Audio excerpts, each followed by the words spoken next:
You're watching Pyro Media Network.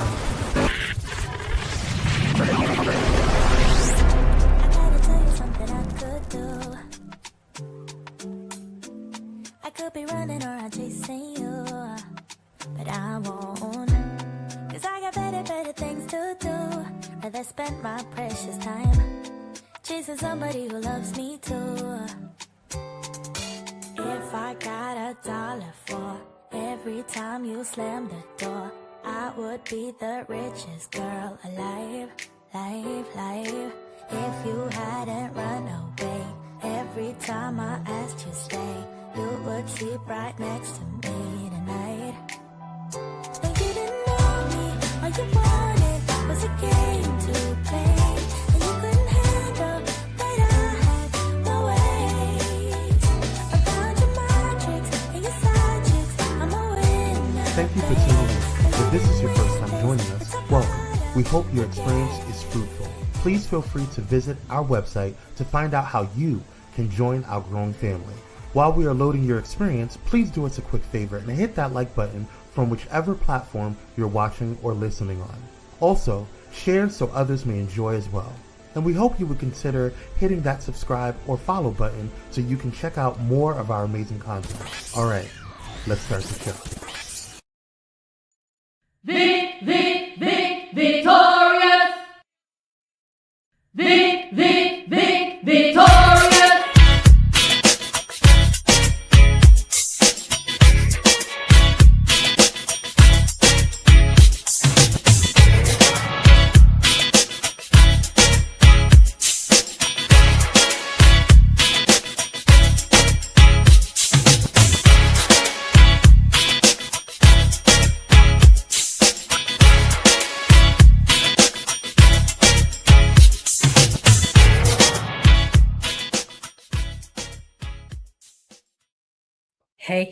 Hey.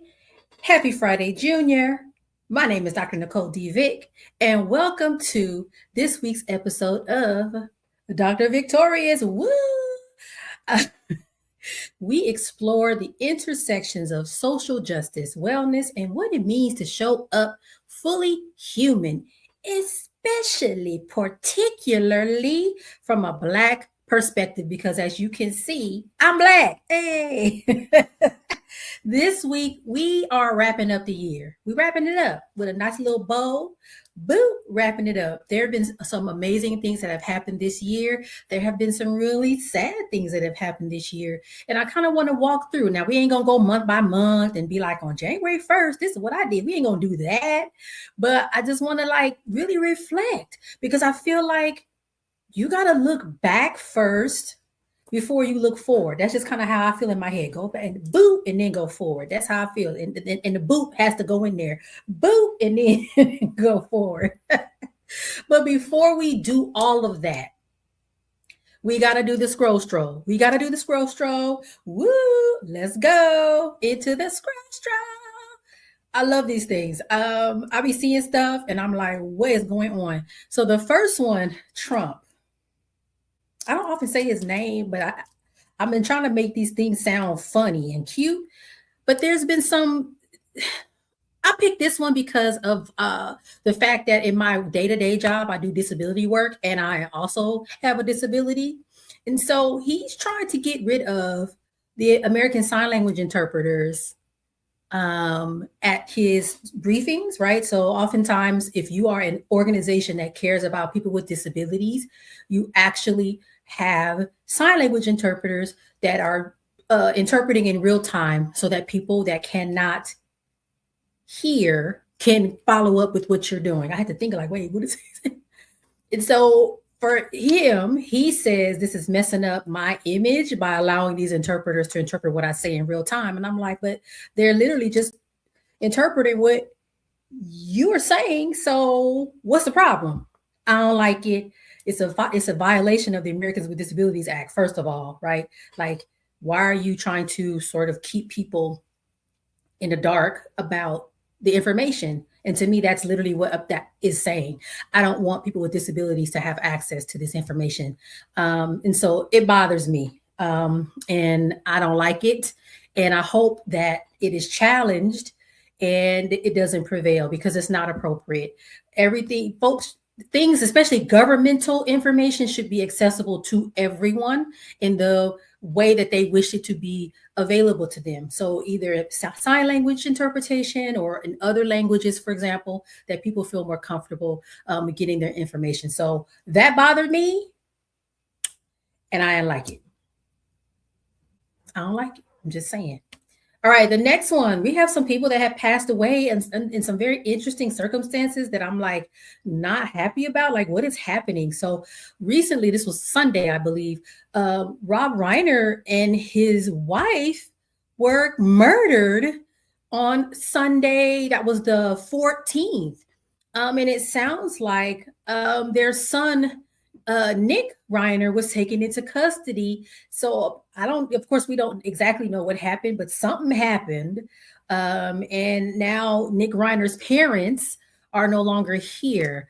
And so I was reading on the internet, it says Los Angeles Police Chief Jim McConnell said that 32-year-old Nick has been booked for murder in the deaths, though the Los Angeles District Attorney's Office told CNN it has not yet filed criminal charges in the case. So we'll keep our eye on that. But I find it really disturbing. And the reason why is because like about a week prior to that, Grammy-nominated opera singer Jubilant Sykes died following a dispute with his son at their Santa Monica home. So I'm like, what is happening? I hope this is not like, sometimes when stuff like this happens, it starts becoming an epidemic. Like you start to see this pattern. And I'm really hoping that's not what this is. I'm just really worried. Like, wait, what's going on? I know there was some speculation that Jubilant Sykes' son is neurodivergent or has some mental health issues.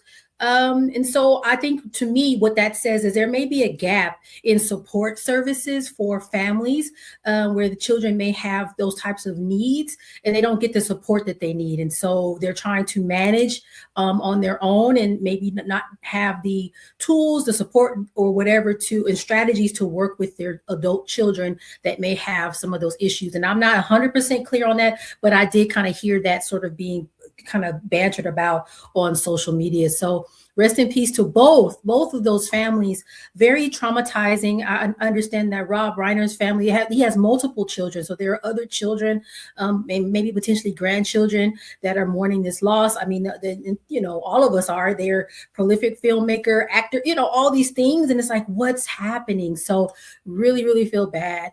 And want to get more information about what's going on with that. So not a very happy stroll, but something that I felt like we should talk about it and bring forward in case you hadn't heard. And the last stroll is a little bit interesting. I was scrolling on Threads and I promise you I saw Kev on Stage stitch a video of a podcast episode. I can't remember what the podcast was. And they were talking about how the founder of MySpace literally said, hey, we stole the idea from, watching folks on Black Planet, which started in 1999 and MySpace came after. So it was really interesting to hear that because I think a lot of times, in the Black community, we'll say that like, man, they be stealing our ideas. And we kind of say it.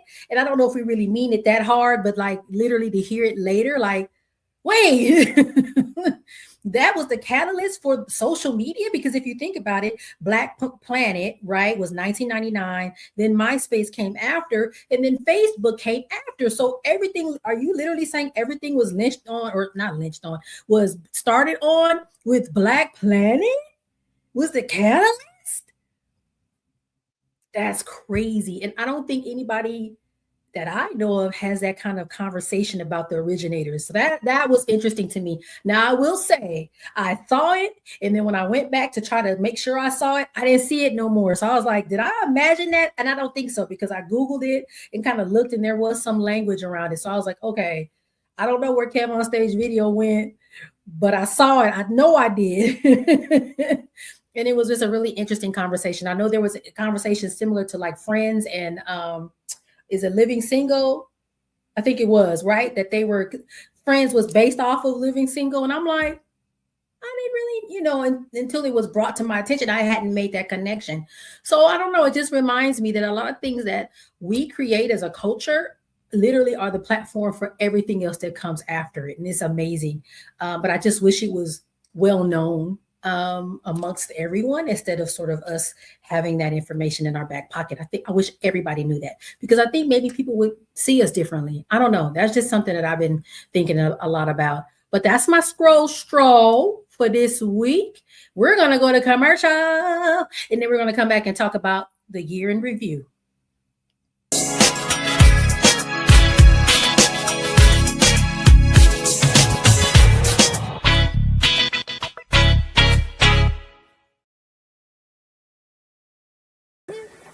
Hey, it's Pastor Kim from It's Just Kim Live Show, and you're watching Pyro Media Network.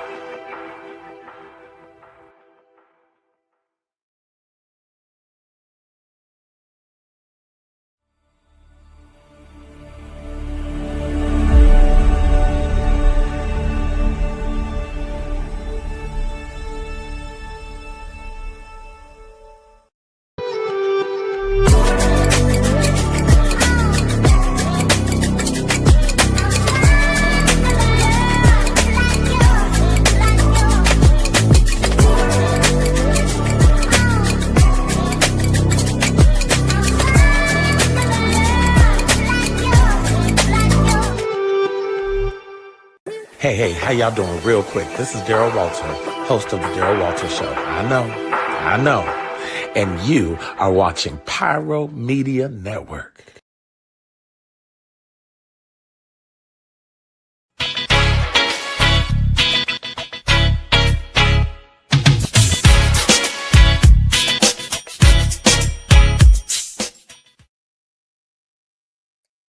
All right, y'all, we're going to take this time to reflect on 2025 because we're almost to 2026. It's amazing how fast this year went by. I feel like it was June 5 minutes ago, and now it's December. And I'm like, what happened? Hello.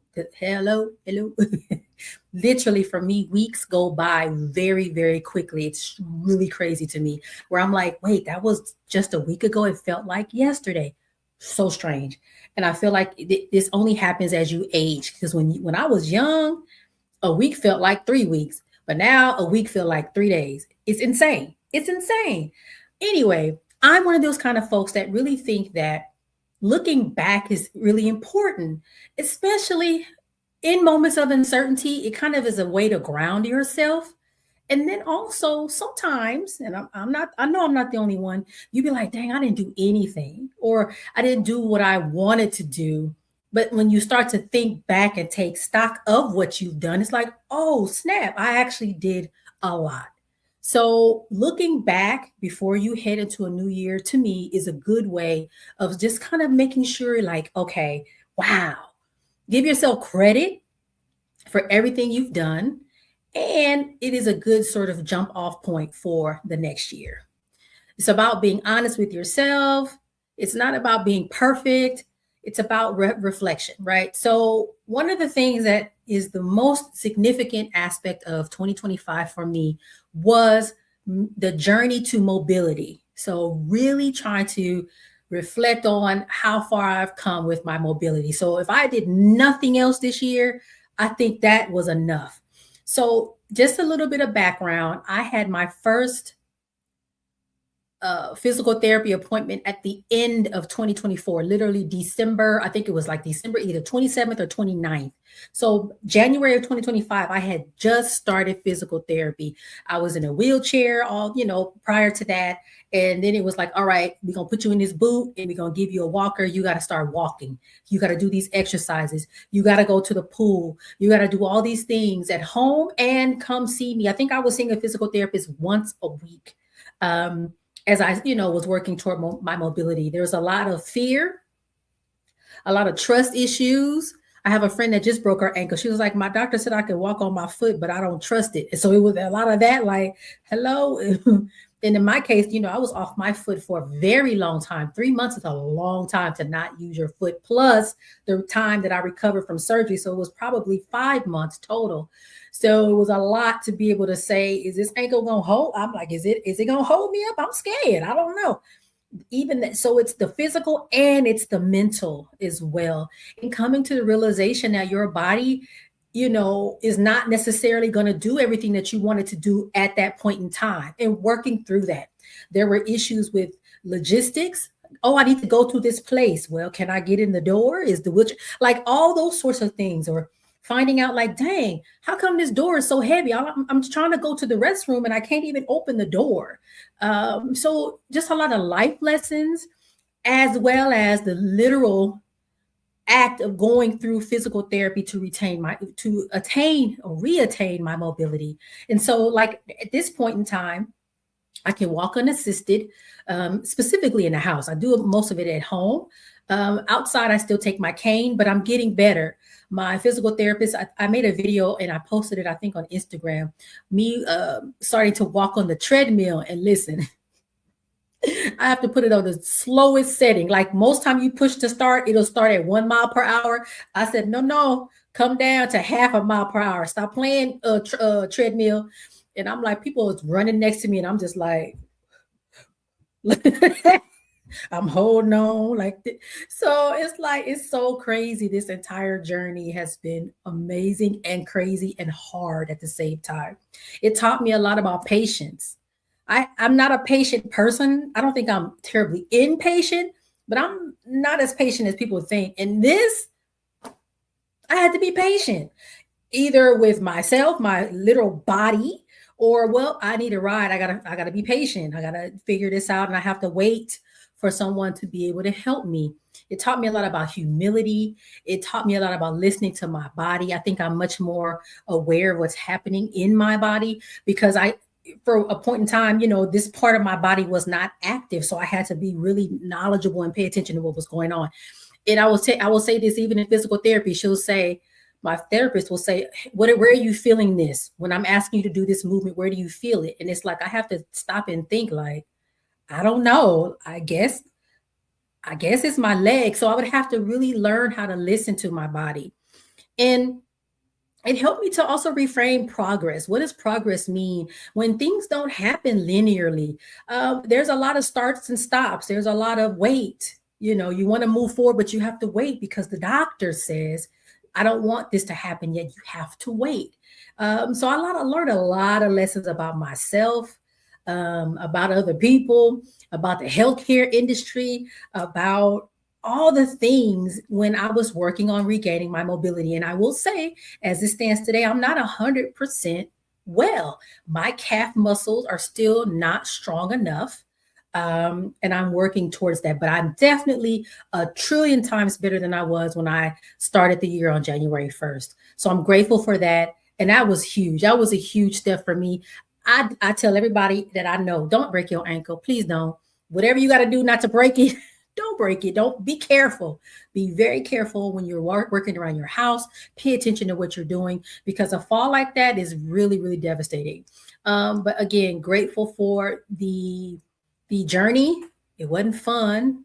3 months sitting at home with no, help was definitely not a fun thing. But I feel like, and I'll stand on this statement that someone told me, even though I don't speak to her no more. She was like, it's unfortunate that it happened to you, but you were the person that it was supposed to happen to because of who you are and your background in healthcare. You're able to speak about it in a way that makes sense, and just kind of gives it some sort of sense of like, wait, this is real life.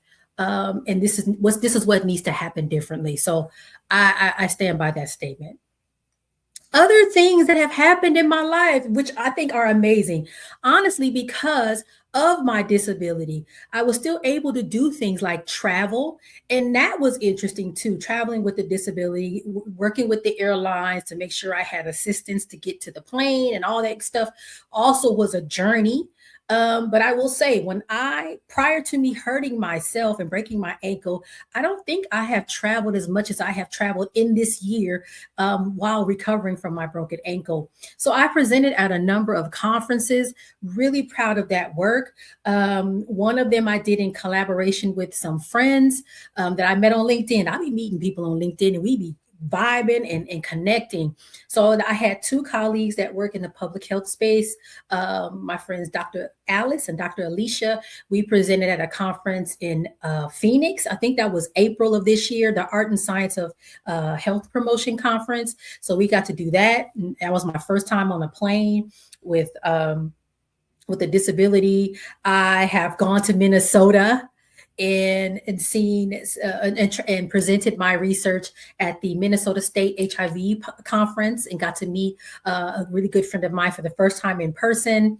I have gotten to present at, let me see. So that's the second one. The third one was in Pittsburgh. That was my first time going to Pittsburgh, Pennsylvania. Very beautiful places, lots of green. It's like, what's all these trees? Oh my God, I've never seen so many trees and things. And so my producer is going to put up some of the photos of the various places that I've done my presentations over this year. So I did the one in Phoenix in April, the one in Minnesota in June, and then the last one in Pittsburgh, I can't remember where I was or what month that was, but I went, went to Pittsburgh. So that's me in Minnesota. This is the one in Pittsburgh.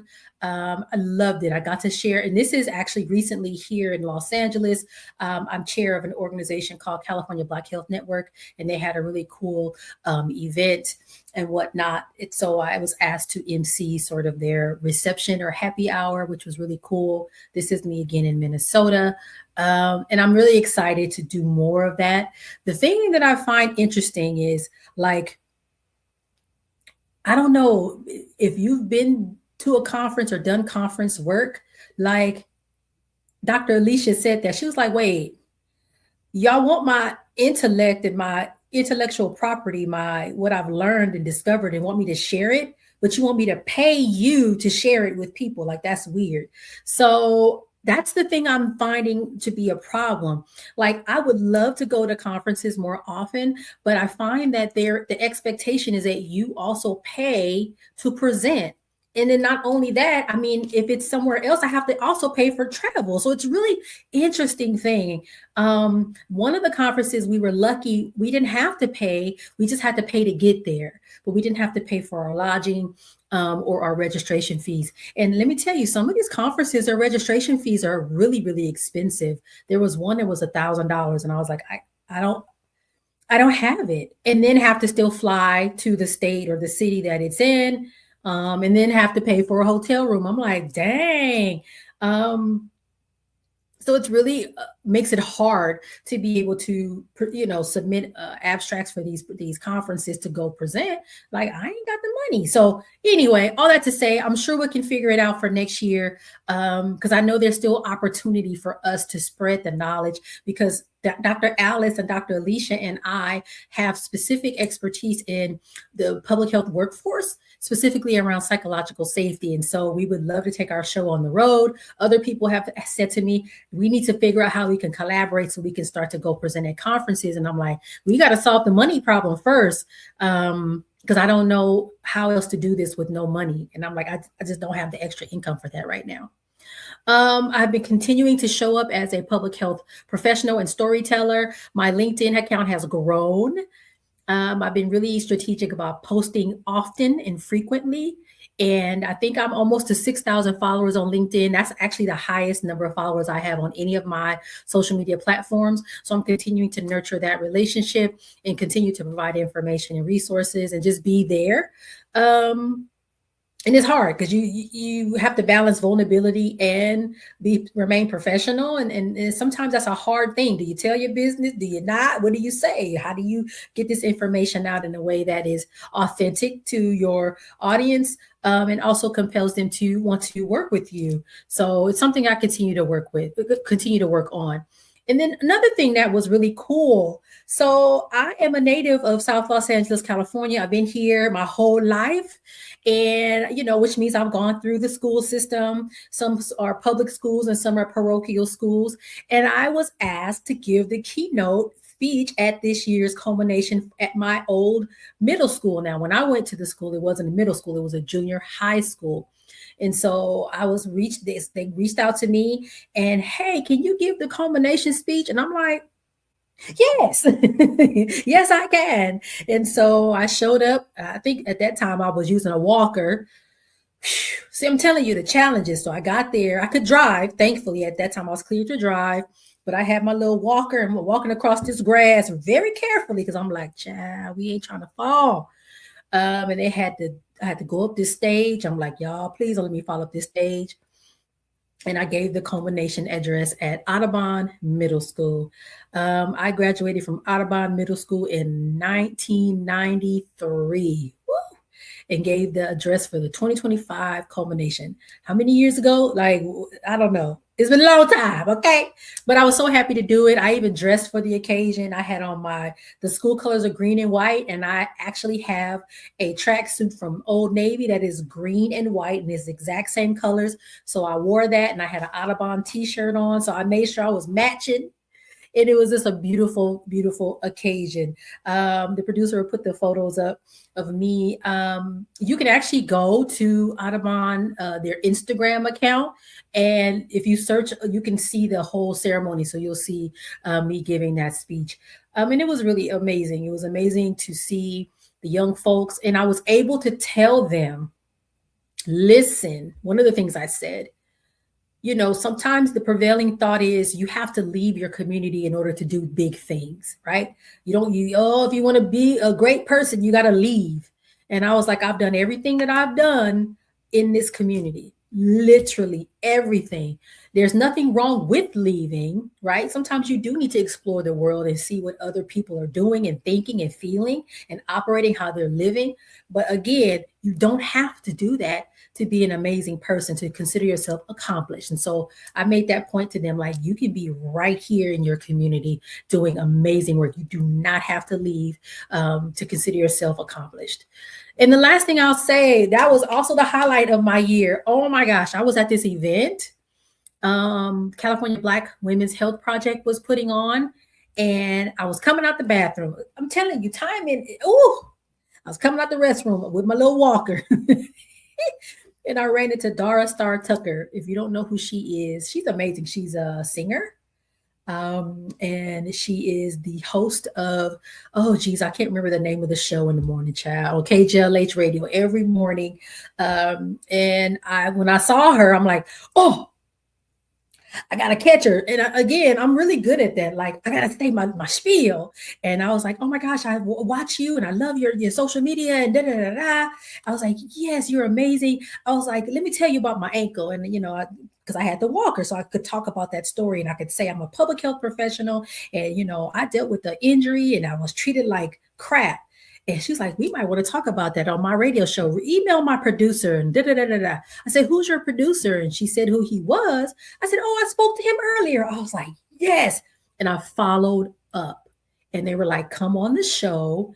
And it was amazing. She had done so much background information and research on this particular topic. So she did the sort of preamble to our interview. I was in the back listening to her, and I'm like, she knows her stuff. She's a really good researcher. Like I said, she was speaking about it. I'm like, girl, you don't even need me. You done already done said all the things.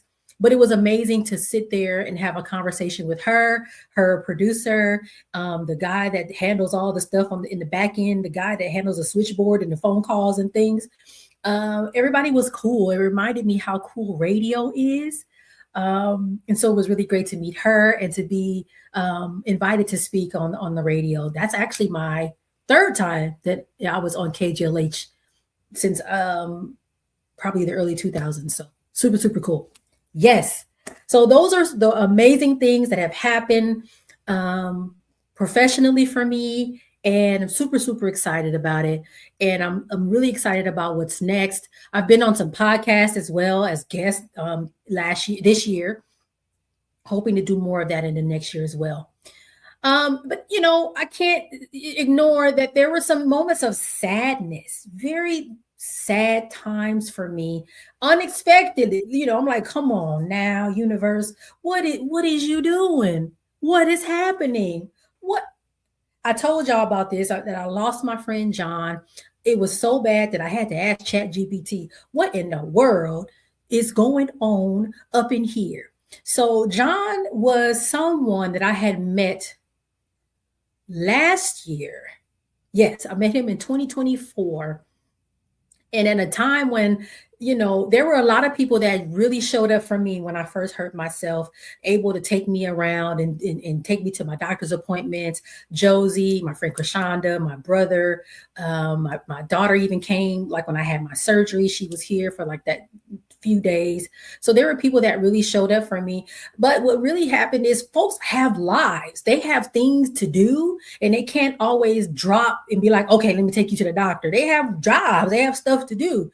And so it just was so crazy that John had the kind of job where he was able to, oh, what time is your doctor? Oh, okay, I'm good. Let's go. And so I was able to get to a lot of my doctor's appointments with his help. And again, there were other friends that were definitely there as well. But in this context, John literally just filled in the gap. He stood in the gap at a time where I was my most vulnerable. And listen, you sitting in the car with somebody going to back and forth to doctor's appointments, y'all have conversation. There's lots of things to talk about. There, you get to know each other. I'm listening to him talk about his partner, Carlos. I'm telling him, hey, this is what you need to do. You know, we're sharing, and our friendship is growing, right? And again, I was able to be myself and get the help that I needed, right? And so as I was getting better, I'm like, yes, we can go back to the brief time before I got hurt when I had first started hanging out with him. We can start going back outside. He wanted to be my wingman. He was like, I'm going to get you on. You need a man, girl. And so all these plans, travel. We were talking about going to Phoenix to go see Andrea because he wanted to go see about the university, the Arizona State University. We were talking about going to Memphis. All these things we had talked about, and he got sick. He had a health issue in July that I didn't find out. I didn't realize what was happening until later. And then I started to see him in the hospital, you know, show my support and let him know I was there. And the last time that I saw him, they had woken him up because he had been intubated and everything. And the last time that I saw him, he recognized me. You could tell. He kind of looked at me and his eyes kind of changed. And he was trying to talk to me, but he couldn't because he had the thing in his throat. And I was like, oh my gosh, yay, he's coming back. You know, whatever this is, whatever his illness is, it's no one's business what it was. But what I'm saying is whatever was happening to him, that gave me the feeling that he was recovering and it wasn't to be. And I think it was just really devastating because it was sort of a beginning of a friendship that never got the chance to fully materialize. And that was really devastating to me. I still think about him a lot. Just in my day-to-day, he'll just cross my mind. I have his obituaries nearby. Sometimes I'll open the drawer, it's right there. And I'm like, hey, John, how you doing, man? My friend gave me a wind chime. I'll hear it. I'm like, that's him, right? So it's one of those things where I don't think you ever stop grieving. But then you also recognize the gratitude, right? Like, I'm so grateful that I had the chance to know him, to get to meet the people that matter to him, Carlos, right? I talk to him every so often, text him to check on him. But the loss, like I was just telling the producer before we started, I said, are you serious? I will never be able to call John and speak to him ever again. I will never be able to call him and be like, dang, guess what happened? You know, so it's just that part of it is like, I don't know. I still can't wrap my head around that. Like, for real, like I'm never going to be able to call him again. So it's that grief, but then there's also that immense gratefulness for him. And of course, everyone else that really stood up and tried to help me, because it was hard. I was like, I can't drive, I can't do nothing. What am I do? And then on top of that, the healthcare system was really like being a butthole, you know? So he really was there through the whole thing and was able to see my progression. And I know he's proud of me. I just wish he could be here so I could thank him again for everything that he had done. So let's wrap up and talk about lessons the year left behind, things that I'm carrying forward. One of them, just talk about now, since I just talked about John, being a better friend. I don't think I was ever a bad friend, but I feel like I'm more mindful now, checking on people. Hey, you good? Paying attention to what people say and following up. Oh, how's your uncle? Right? Oh, how's work? Is work better? Like, what's going on differently? Or, hey, I saw this and I thought about you. Right? So I'm carrying that forward, how to be a better friend. Also, the the experiences I've had as a person with a disability, being more mindful of how people with disabilities operate within this world, and like, how can we make that better? How can we make things better for folks that have different needs? Those things I'm carrying forward. What I'm learning to release, I feel like if people self-select themselves out of my life, I need to be okay with that. I need to not worry so much about what people think about Nicole, right? What they think about me is none of my business. So I told y'all, I didn't go into detail, but I told y'all about the one friend that had a need, and I said, okay. And for whatever reason, they weren't happy with how I don't know. And they were upset. And I didn't know they were upset until months later. And I'm like, well, you called me crying, and I said yes, and yes, let's make this happen for you. But then my circumstances changed, and I said, well, I need you to do something differently. And it was a mess. So at first I was like, oh, she probably done told everybody I'm a horrible person, and how do I fix that? I can't. I did what I could do at the time. It wasn't good enough for her. I guess I could say I'm sorry, but it's like, it is what it is. Right. So I'm learning to release that. I think because I'm type A, I'm a Virgo, I'm the first daughter. I worry a lot about what people think about me, and I'm learning to let go of that. Like, all right, it's good. If you think I'm evil, that's fine. It's fine. I can't do nothing about it. And then other things, the quiet strength of surviving hard seasons, right? This year was probably the hardest. Well, second hardest to actually breaking my ankle at the end of last year. And so there is value in being silent and just doing the work. And I think that's one thing I think about when I think about my physical therapist, like, do the work, and the work will show, right? So if I had just not done any of the things she taught me to do, I'd probably be behind. But she said, do this, I go home and do my exercises, and it shows in the work that I do. So I think that's the other thing that I'm really picking up on. Like, you don't always have to talk about what you're doing. Do it, be it, show it. You don't have to talk about it a lot and tell everybody. Just be the thing, and it'll make sense later on. Encouragement for 2026. And the crazy thing is, I was looking through some some text messages between me and John, and he was talking about, man, 2026 will be here before we know it.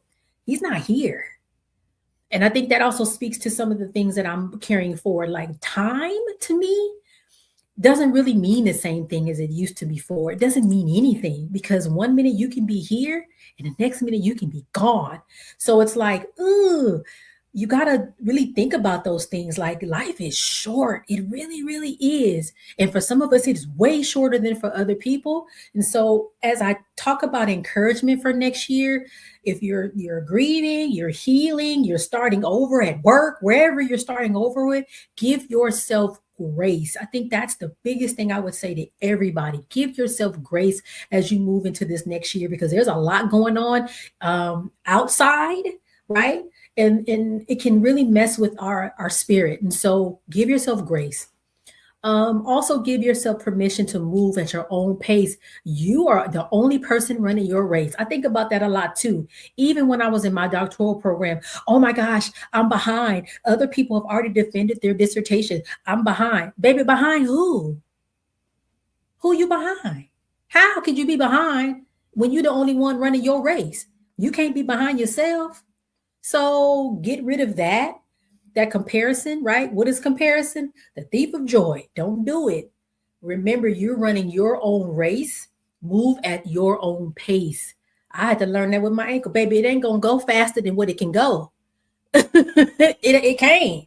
So relax, calm down, and take your time.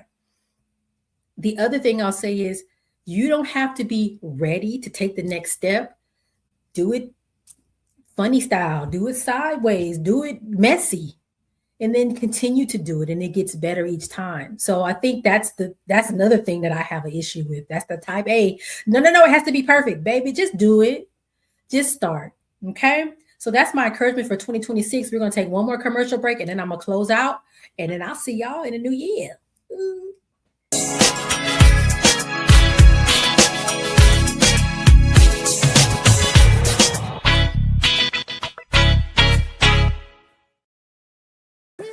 What's going on, y'all? It's Kwame Speaks from Kwame Speaks Live, and you're watching Pyro Media Network.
All right, we're wrapping up. We're heading into our final section called The Doctor's Notes.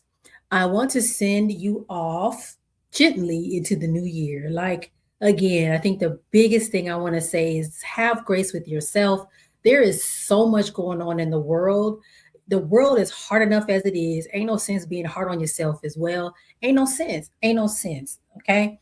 So give yourself grace, move at your own pace. Use things like journals, and I'm gonna type myself up because I have one. Push through 52 weeks of light and tough times. And I mean, are we in tough times? I think we are. So a perfect journal to start. Use your journaling. Get in community. Find people to support you to get you through the year. And I'll leave kind of with this thought. So the first week of my journal is a quote that I found that I was like, it says, "Don't be fooled by the calendar. There are only as many days in the year as you make use of." Charles Richards. Don't be fooled by the calendar. There are only as many days in the year as you make use of. Make use of your time. But again, ain't no sense in rushing and being super productive for no reason and running around like relax, give yourself grace. But remember, there's only as many days in the year as you make use of. And if you make use of half of them, that's fine too. Shoot, hey, do what you got to do, make it happen for yourself. I would like to say that I'm so grateful for all of you who have followed me over the years, from pushing through to Nicole D. Vick Live and now to Dr. VICKtorious. You all have been here and have been incredibly supportive. I appreciate all of you. So I would like to leave with that message as well. And now let's go on and do the usual spiel, right? I have a fabulous website. It's amazing. It's amazing. www.nicoledvick.com. You can follow me there, find all of my podcast episodes, past and present. If you need to reach out to me, there's a way to do that on the website as well. My books are there. Pushing Through, Finding the Light in Every Lesson. That's book 1. Push Through 52 Weeks of Light in Tough Times. That is the journal. And like I said, I think it's really good. It got a quote for every week and a writing prompt for you to write a message. And then my latest book is an anthology with 22 other authors called Triumph in the Trenches. Listen, work's going to be really interesting over the next year and a half. Folks are realizing budgets ain't right. We got to make some changes. As a Black person, how do you navigate that? That book will help you navigate 22 authors from different industries talking about their work experiences and how they got over. Because, baby, we're going to have to get over. We're going to have to survive it. And so that book is a really, really good resource to have. And I think that's it. Oh, my social media. You can follow me on Instagram. My professional Instagram is Dr. VICKtorious. That's where you see my public health side, my podcast side. You can still follow Nicole D. Vick. That's more of the nails and the, hey, I found this new kitchen gadget. Ooh, look at that. Like that's where that lives. I'm mostly on LinkedIn these days talking about workforce stuff, the workforce, the organizational development, training, and all that great stuff. So yeah, check me out, reach out, look at the website, do all the things. All right, y'all. Thank you so much. Have a happy holiday season. And I can't remember if we're gonna do another episode between now and New Year, but if not, because I can't remember, Happy New Year in advance. Okay. I'll see y'all next time. Bye.